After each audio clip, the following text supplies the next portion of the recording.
E aí, galerinha, tudo bem com vocês? Nossa aula de matemática hoje vai ser sobre ampliando saberes. Aí nós temos na página 178 alguns livros que são sugeridos para que você leia e possa aumentar os seus conhecimentos, né? Qual é o problema? Cadu na Terra dos Monstros. Matemática em 1001 histórias. E jogando com polígono sobre os pets, né? Pets são cachorros, são cães, gatos. Então isso é para você ler. Então nas atividades começa. As figuras abaixo estão divididas em partes iguais. Observe-as e escreva uma fração para representar a parte pintada de azul em cada uma delas. Em seguida, escreva como se lê essas frações. Vocês vão observar. A parte colorida é o que vem em cima e a parte total é o que vem embaixo. Numerador e denominador. Lembra que nós aprendemos? Aí você vai ler para mim como que escreve isso aí, né? 5 nonos, 5 dozeavos e assim por diante. Gabriel comprou uma dúzia de ovos e utilizou 8 deles para fazer um bolo. Que fração do total pode representar os ovos que Gabriel usou para fazer o bolo? Então você pensa e escreve. Em certo tratamento médico, Danilo precisa tomar 24 comprimidos na cartela ao lado. No final do tratamento vão sobrar comprimidos. Na cartela, sim ou não? Se sobrar, quantos comprimidos serão? Que fração de total pode representar os comprimidos que Danilo vai tomar e que sobrarão na cartela? Então é só você contar direitinho aí. Na quarta questão nós temos: na escola em que Mariana estuda foi realizada uma pesquisa sobre o lazer preferido dos alunos. Cada aluno votou apenas uma.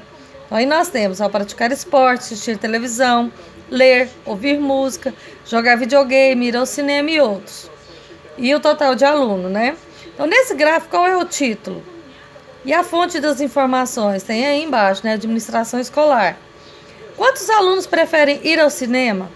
Ouvir música? Você tem que somar todos que vão ao cinema, todos que vão ouvir música, né? De cada turma aí, né? Quais as opções de lazer apresentadas tiveram mais de 65 votos? Entre as opções apresentadas, qual é o seu lazer preferido? Assinale as informações apresentadas no gráfico e escreva algumas conclusões. Aí as suas conclusões, né? O gráfico abaixo apresenta a parte destinada ao cultivo de cada fruta no pomar do sítio do Hugo. Então tá aí, ó. Laranja, limão, mexerica, banana, morango e manga. De acordo com esse gráfico, a maior parte do pomar é destinada ao cultivo de qual fruta? A fração 8 centésimos representa a parte destinada ao cultivo de qual fruta? Que fração pode representar a parte do pomar destinada ao cultivo da laranja, do morango e de manga? Assinale com um X as frutas que juntas representam a maior parte do pomar. Então aí vocês vão ver aí qual que é a maior parte do pomar lá e vai marcar, né? Jussara vai colocar 12 bolinhas de mesma massa e mesmo material em uma caixa para sortear.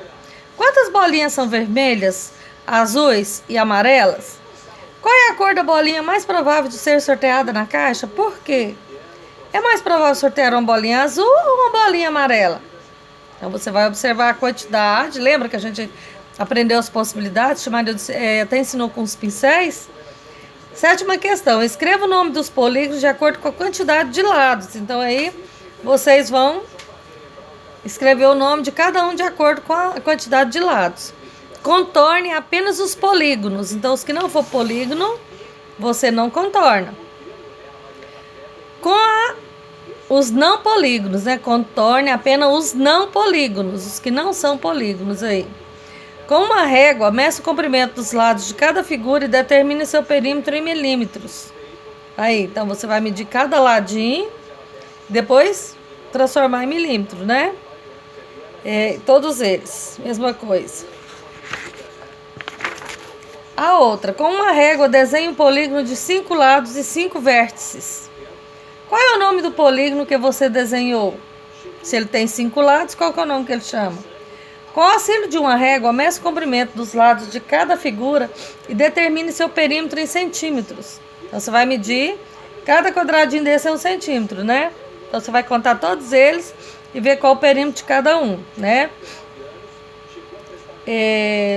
Utilizando o quadradinho como unidade de medida de área, determine a área de cada figura. O que podemos perceber a respeito do perímetro do formato da área de cada figura? Então vocês vão observar e responder aí. Observe as figuras representadas em verde na malha a seguir. Considerando o quadradinho verde como unidade de área, estime a área de cada figura e depois determine a área exata. Então você vai estimar e vai determinar a exata, né?